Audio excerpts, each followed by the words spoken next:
36 জুলাই কোথাও নাই। 36 জুলাই আমরা অর্জন করেছি 2000 রক্তের উপর দিয়ে। 36 জুলাই আমরা অর্জন করেছি 40,000 মানুষের আহত বন্ধুত্ব করার মাধ্যমে। 36 জুলাই হচ্ছে একটি ইতিহাস। 36 জুলাই হচ্ছে বাংলাদেশের স্বাধীনতা সার্বভৌমত্বের নাম।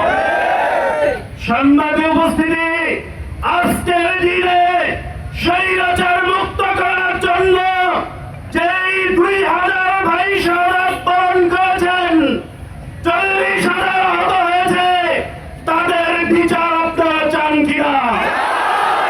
আমরা ইন্ডিয়ান গভর্নমেন্টকে বলতে চাই, আমরা এই 40,000 আহত বঙ্গত্ব 2000 শহীদের রক্তের বিচার দৃশ্যমান দেখতে চাই।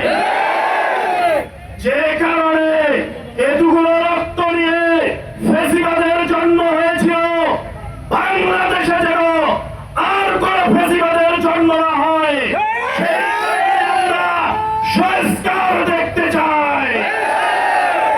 বিচার।